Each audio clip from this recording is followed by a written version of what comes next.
मोहम्मद इस्माइल को मारने का इल्जाम है, उसको नरेंद्र मोदी भोपाल से टिकट देती है और मालेगांव की आवाम से नरेंद्र मोदी ये कह रहा है कि तुम्हारे मरने वालों की मुझे फिक्र नहीं है, तुम्हारे बच्चे मर गए मैं उसकी परवाह नहीं करता, इन बच्चों की मां ने अपनी औलाद को खो दिया मैं उसकी फिक्र नहीं करता, इन बच्चों के वालिद ने अपने लपटे जिगर को खो दिया, तो मोदी कहता है कि उस बाप का गम मेरे पास कोई माने नहीं रखता।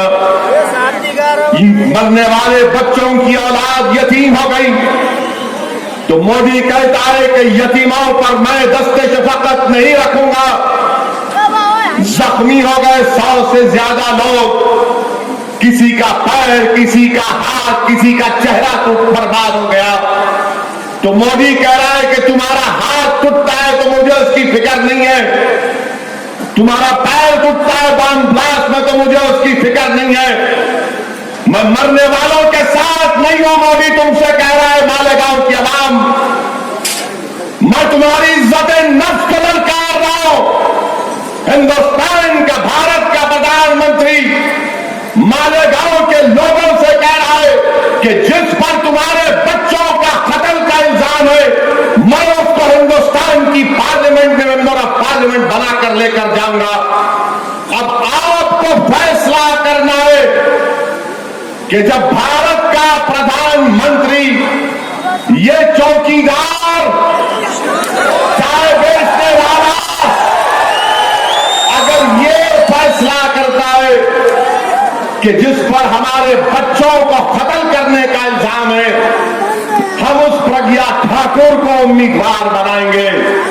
मेरे भाई ये एक पॉइंट काफी है मालेगांव की आवाम के लिए कि अगर आज आप मालेगांव की आवाम में इन बच्चों की अगर जर्रा बराबर मोहब्बत बाकी है, चाहे वो अजहर हो, मुश्ताक हो, इरफान हो, रफीक हो, इस्माइल हो, तो उठो, इनको खिराज अकीदत अगर पेश करना है तो मालेगांव से, इस पार्लियामेंट की चुनाव से आप एक पैगाम दीजिए। हिंदुस्तान के दिल्ली के तख्त पर बैठने वाला ये जो बादशाह बन चुका है, ये चौकीदार नहीं रहा, ये प्रधानमंत्री नहीं रहा, ये प्रधान सेवक नहीं रहा, ये बादशाह सलामत बन चुका है। उठो मालेगांव की आवाम, ये मरने वालों की रूह को अगर अल्लाह जबान देगा तो तुम्हारे कब्रिस्तान से आवाज आ रही है कि कौन हमारा हमसे इंसाफ करेगा, कौन हमको इंसाफ दिलाएगा।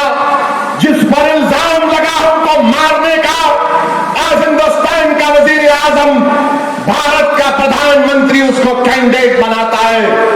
आज इंसाफ का तकाजा ये मालेगांव की मेरी इज्जतदार मां और बहनों कि तुम्हारा एक बेटा, तुम्हारा एक दीवाना तुम्हारे शहर में आकर इन मां और बहनों से भीख मांग रहा है कि रोने की जरूरत नहीं है, मायूस होने की जरूरत नहीं है, अपने हौसलों को बुलंद रखो। हिंदुस्तान की जमहूरियत तुमको इजाजत देती है कि जिस पर इल्जाम है अजहर को मारने का, सैयद मुश्ताक का, रफीक का, हिंदुस्तान की जमहूरियत तुमको मौका देती है कि तुम उसको हराओ, उसके खिलाफ वोट का इस्तेमाल करो। मेरे अजीज दोस्तों और बुजुर्गों, मैं तुमको याद दिलाना चाह रहा हूं, बल्कि आज सरों का जो समंदर मेरे सामने खड़ा हुआ है, मैं आपसे पूछ रहा हूं, क्या तुम भूल गए इन बच्चों को जो मर गए बम ब्लास्ट में? बताओ, क्या आप भूल गए उन बच्चों को? क्या उनका दर्द आज भी तुम अपने सीनों में महसूस करते या नहीं करते? बताओ, क्या तुम उनको याद करके रोते या नहीं रोते? बताओ मुझे। मेरे भाई, अगर हम उनको याद करते हैं तो फिर क्या रोते रहेंगे? क्या बेवा की तरह पुकारते रहेंगे? नहीं मेरे भाई, मुत्तहिदा तौर पर अपने वोट का इस्तेमाल करिए, पैगाम दीजिए अपने इत्तेहाद के जरिए कि जिस पर इल्जाम है हम उसका साथ नहीं देंगे। आखिर इंसाफ कब होगा? और प्रज्ञा को उम्मीदवार बनाया गया। कांग्रेस की हुकूमत थी, राष्ट्रवादी की थी, आज खामोश बैठे हैं। हद हो गई। आज इतनी बड़ी तादाद में ये पुलिस वाले अपना कब यूनिफॉर्म पहनकर खड़े होकर यहां पर इस जलसे की हिफाजत कर रहे हैं। मैं उनसे भी कह रहा हूं, हेमंत करकरे की बेइज्जती की गई। वो हेमंत करकरे जिसने निकाला था यहां का, जिसने सारी दुनिया को बताया कि 2006 का मालेगांव का ब्लास्ट 2008 का यहां के बच्चों ने नहीं किया। हेमंत करकरे ने पूरा निचोड़ निकाल दिया था। और हेमंत करकरे वो शैतान जो कसब पाकिस्तान से आकर मुंबई पर हमारी सरजमीन पर मासूम हिंदुस्तानियों को अपनी गोली का निशाना बना रहा था, वो हेमंत करकरे ने आगे बढ़कर अपनी जान को कुर्बान कर दिया हिंदुस्तान के लिए, भारत के लिए। आज उस हेमंत करकरे को ये साध्वी कहती है कि मैंने उसको शराब दिया। बताओ हिंदुस्तान के प्राइम मिनिस्टर, क्या तुम नहीं गए थे हेमंत करकरे के घर को? क्या तुमने हेमंत करकरे के घर को नहीं गए थे? और आज तुम्हारी कैंडिडेट जिस पर 6 बच्चों को मारने का इल्जाम है, टेररिज्म का इल्जाम है, जिसने हेमंत करकरे की तौहीन की, क्या महाराष्ट्र में लोग इसी तरह खामोश बैठ जाएंगे? अरे मैं तो हैदराबाद से आकर हेमंत करकरे का जिक्र कर रहा हूं। क्या महाराष्ट्र में हम ये नहीं कह सकते कि जिसने हेमंत करकरे की बेइज्जती की, जो हिंदुस्तान का सबसे बड़ा शहीद है, हम उस पार्टी के अपने वोट नहीं देंगे? मेरे भाई, हेमंत करकरे अपनी जान को कुर्बान कर दिया और मोदी की पार्टी की उम्मीदवार कहती है कि मैंने हेमंत करकरे को शराब दिया। अरे याद रखो प्रज्ञा ठाकुर, पुलिस कस्टडी में मार तो हमको पड़ी, नाखून हमारे निकाले गए, 5-5 साल हमारी जिंदगियां बर्बाद हो गई, मगर आज आपको जरा सा आपको वीआईपी ट्रीटमेंट नहीं मिला तो आपको तकलीफ पहुंचती है। और वो प्रज्ञा ठाकुर कहती है कि मैंने बाबरी मस्जिद के गुंबद पर खड़े होकर उसको शहीद किया। बताओ मोदी, क्या तुम उसको उम्मीदवार बना रहे हो? कहां गया तुम्हारा विकास? कहां गया तुम्हारा सबका साथ, सबका विकास? कि तुम्हारी पार्टी उसको उम्मीदवार बना रही है और कह रही है कि मैंने बाबरी मस्जिद पर चढ़कर, यह बीजेपी कह रही है, प्रज्ञा ठाकुर कह रही है कि हमारे लिए इलेक्शन धर्म युद्ध है। और पूरे मीडिया चैनल तो बेचारे मोदी के कंट्रोल में है। मोदी उनको बोले आन तो आन, मोदी उनको बोले बैठो तो ये लेट जाती है, मोदी इनसे कहे कि चलो तो वो लेट जाती है, मगर कोई जिक्र नहीं करता। अगर वही बात असदुद्दीन ओवैसी आज कह दे कि मालेगांव का इलेक्शन एक जिहाद है, तो कल तक मुझे गिरफ्तार कर लिया जाएगा, कल तक मुझे केस बुक कर दिया जाएगा। मैं हरगिज ये नहीं मानता कि जिहाद है या धर्म युद्ध है। मेरा मानना यह है कि बाबा साहेब अंबेडकर के दिए हुए संविधान के तहत गरीबों को, मजलूमों को वोट का हथियार दिया गया है, उस वोट के हथियार को हमको इस्तेमाल करना है। और ये मोदी ये बोलते हैं कि 56 इंच का सीना मेरा, हम घर में घुस के मारेंगे। मोदी, अमेरिका के सदर ट्रंप ने कह दिया कि तुम ईरान से ऑयल नहीं ले सकते, तो तुम्हारा 56 इंच का सीना जाके 2 इंच का कैसे बन गया? तुम घर में घुस के मारने की बात कर रहे थे। अमेरिका का सदर ट्रंप फतवा जारी कर दिया मैं माजरत चाहता हूं उलमाओं से। अमेरिका का सदर ने फतवा जारी कर दिया और कहा मित्रों, दोबारा अगर गल्ले मिलना है तो गल्ले मिलने की कीमत यह है कि तुम ईरान से तेल नहीं खरीदोगे। सुनो हिंदुस्तान के मेरे भारत के गयूर हिंदुस्तानियों, सुनो, हम ईरान से ऑयल नहीं लेकर पूरे हिंदुस्तानियों पर, भारत के सिटीजन्स के ऊपर 2,500 करोड़ का बोझ अब तुम पर आयद होने वाला। अगर मोदी की जगह कोई और होता तो कहता कि ट्रम्प चल झक मार, तेरी बात नहीं सुनते हम, जहां से हमारा दिल बोलेगा वहां से तेल खरीदेंगे। मगर तुम्हारे पास अमेरिका की आंख में आंख डालकर तुम बोल नहीं सकते, और तुम बोलते कि मैं मर जाऊंगा, मैं खुला कर दूंगा। अरे मोदी, तुम ट्रंप की आंख में आंख नहीं मिला सके। वो ट्रंप फोन करके बोल दिया अब आप देखना 2,500 करोड़ का बोझ आवाम पर आयद किया जाएगा। ट्रंप ने कहा मित्रों, हार्ले डेविडसन मोटरसाइकिल पर टैक्स कम करो, तो आपने कम भी किया और फोन करके कहा ट्रंप जी मैंने कर दिया आपका जो हुक्म था। ये बताइए आप, ये तुम्हारी पॉलिसी है? कौन है अमेरिका? क्या अमेरिका खुदा है? नहीं है। अमेरिका सुपर पावर है? नहीं है।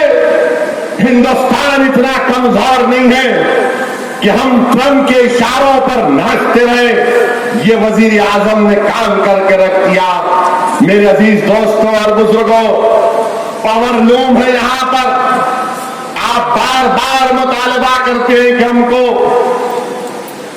इंटरेस्ट फ्री लोन मिले, मगर ये चौकीदार क्या करता है? जेट एयरवेज डूब गई तो एसबीआई से कहता है कि करोड़ रुपए का लोन दो, एयरलाइंस को बचा लो। हिंदुस्तान के वजीर आजम ये गरीब जो मालेगांव में, भिवंडी में, महाराष्ट्र के कोने कोने में, तमिलनाडु में दिन में 16-16 घंटे काम करते हैं, इनको देने के लिए पैसा नहीं है। मगर क्योंकि जेट एयरवेज में नहीं मालूम क्या मोहब्बत है मित्रों को, उसको देने आप तैयार हो जाते हैं। मेरे अजीज दोस्तों और बुजुर्गों, बीजेपी को शिकस्त देना इसलिए जरूरी है क्योंकि गुजरात की हमारी एक बहन का पैगाम आया है जिसका नाम बिल्किस बानो है। 2002 में बिल्किस बानो को, जो 7 महीने की हामिला थी, बिल्किस बानो 7 महीने की हामिला थी, उसके सामने नरेंद्र मोदी गुजरात के चीफ मिनिस्टर और बिल्किस बानो के सामने उसकी एक 10 महीने की बच्ची को उठाकर दीवार से फेंककर सर को मारकर उसको खत्म कर दिया गया। उसके बाद बिल्किस बानो को उसकी इज्जत लूटी गई। 2002 से बिल्किस बानो इंसाफ के लिए लड़ रही है, तो परसों सुप्रीम कोर्ट ने फैसला दिया कि इसको 50 लाख रुपये मिलना चाहिए क्योंकि इसने तकलीफ उठाई। मेरे भाइयों, मेरे बुजुर्गों, मेरी मां और बहनों, 2002 से 2019 आ गया। 17 साल एक महिला को, एक खातून को, एक बहन को, एक बीवी को लड़ना पड़ा। 17 साल के बाद कौन था चीफ मिनिस्टर? मोदी था। 50 लाख सुप्रीम कोर्ट देती है और हिंदुस्तान के वजीर आजम बोलते हैं कि मैं महिलाओं के सुरक्षा का जिम्मा लेता हूं। अरे तुम बिल्किस बानो को इंसाफ नहीं दिला सके मोदी, तुम मुस्लिम महिलाओं से क्या इंसाफ करोगे? मैं मालेगांव की हमारी तमाम इज्जतदार मां और बहनों का शुक्रिया अदा करना चाहता हूं कि आपने ट्रिपल तलाक बिल के खिलाफ 70,000 की तादाद में निकलकर उस मोदी के दिल को आपने मुस्तरद नहीं किया, बल्कि उसके परचखे उड़ा दी हमारी माँ और बहनें। मैं सलाम करता हूं मालेगांव की हमारी इज्जतदार माँ और बहनों को। और हिंदुस्तान के वजीर आजम, आज इनका एक इंटरव्यू आया, टीवी पे इंटरव्यू आया मित्रों का।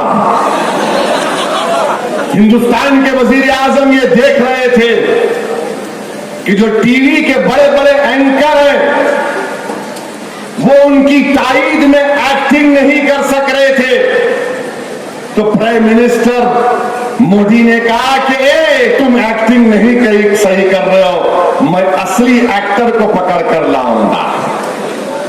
और एक एक्टर को लाए, अपने घर में बैठकर इंटरव्यू दिए।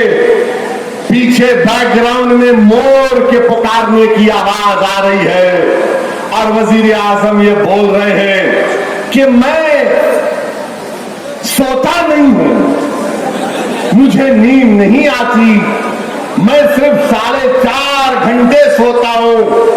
और ओबामा मुझसे कहते हैं तू सोता क्यों नहीं है। मोदी जी सो जाइए अब आपके सोने के दिन आ चुके हैं। हाँ मोदी जी, नींद इसलिए भी नहीं आती क्योंकि घर में है ही नहीं ना कोई,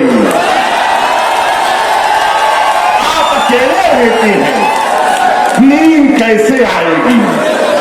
आप अगर 4 घंटे सोते हैं तो किसान हजारों की तादाद में खुदकशी कर लिया। आप 4 घंटे सोते हैं तो 2 करोड़ नौकरियां नौजवानों को नहीं मिली।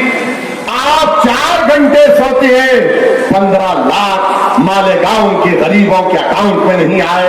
अगर आप 4 घंटे सोते तो पुलवामा में 50 किलो आरडीएक्स कैसे पहुंच गया।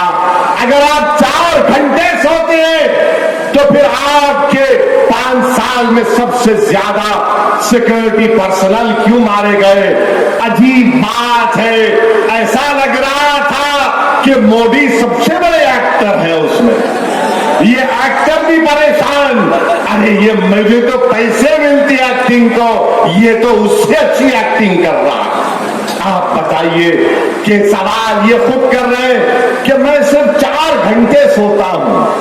कोई एहसान करे आप, कोई एहसान करे आप। मेरे भाई, हिंदुस्तान में इंशाअल्लाह ताला एक नया इनकलाब लिखा जा चुका है और मुझे पूरा यकीन है कि 23 मई को जब नतीजे आएंगे तो बीजेपी हुकूमत नहीं बनाएगी, इंशाअल्लाह ताला नहीं बनाएगी। हिंदुस्तान का दोबारा वजीर आजम नरेंद्र मोदी नहीं बनेंगे।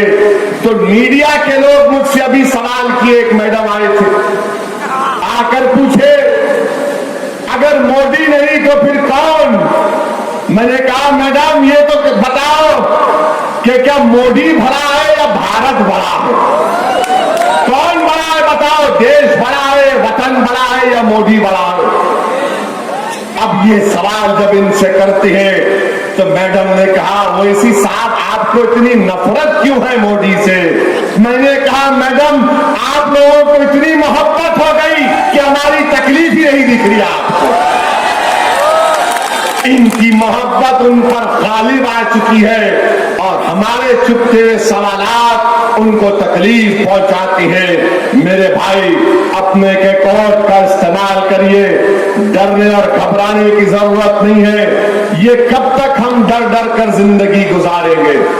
16 पार्लियामेंट के इलेक्शन हो गए हिंदुस्तान में, 16 पार्लियामेंट के इलेक्शन हो गए।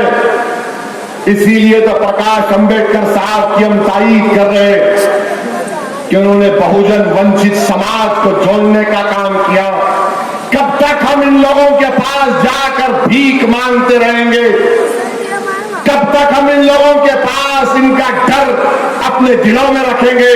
नहीं मेरे भाई, अल्लाह ने हमको मौका दिया है कि तुम अपने ख्वाबों को पूरा करो। ये लोग नहीं चाहते कि हम मालेगांव से निकलकर दिल्ली का ख्वाब देखें। मैं तुमसे कह रहा हूं, अगर आप मुत्तहिदा अपने वोट का इस्तेमाल करेंगे, जिस तरह औरंगाबाद की आवाम ने किया, जिस तरह इंशाअल्लाह ताला अल्लाह सुब्हानहू व तआला अपने करम और फजल से इम्तियाज जलील को दिल्ली की लोकसभा में पहुंचाएगा।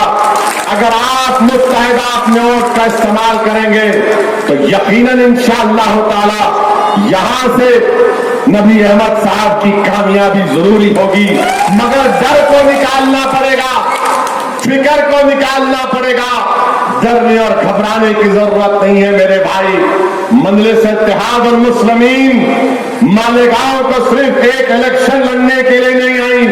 मैं बार बार आता रहूंगा, जब तक जिंदा रहा इंशाअल्लाह ताला मालेगांव को आता रहूंगा, मालेगांव की आवाम के लिए लड़ता रहूंगा।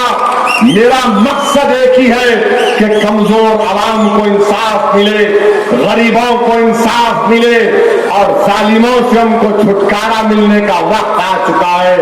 17 रमजान के दिन 23 मई है और 17 रमजान को क्या हुआ था? क्या हुआ था 17 रमजान को? जरा जोर से बोलो प्यारे। अबू जहल का क्या हुआ था उस दिन? अबू जहल टाई टाई हो गया था। तो इंशाअल्लाह ताला हिंदुस्तान की जमहूरियत के जितने अबू जहल हैं, इन तमाम का जमहूरी तरीके से अल्लाह इनको नाकाम करेगा। हम अल्लाह से दुआ करते हैं कि परवरदिगार, जिस तरह आपने फिरौन को पानी में डुबो दिया, जिस तरह अल्लाह आपने नमरूद को एक लंगड़े मच्छर से उसका खात्मा कर दिया, अल्लाह जिस तरह आपने शद्दाद पर घोड़ों को उस पर मुसल्लत कर दिया, अल्लाह हिंदुस्तान के तमाम इन गरीबों की मदद फरमा दे, इस मुल्क को अमन का गहवारा बना दे। डरो मत, डरने की जरूरत नहीं है। निकालो अपने दिलों से खौफ को और उम्मीद के नाम पर वोट दो। इंशाअल्लाह ताला हम डरने और घबराने वाले नहीं हैं, हम लड़ने वाले हैं। हम जालिमों से पंजा आजमाई करते आए हैं और इंशाअल्लाह हम जरूर कामयाब होंगे। कब सासर का ख्याल रखिए, जब कभी चाय पिएंगे उस कप सासर का ख्याल रखिए। चाय वाले का डर दिलों से निकालो, दबा के चाय पियो और मुत्तहिदा तौर पर अपनी जमात को कामयाब करिए। शुक्रिया खुदा।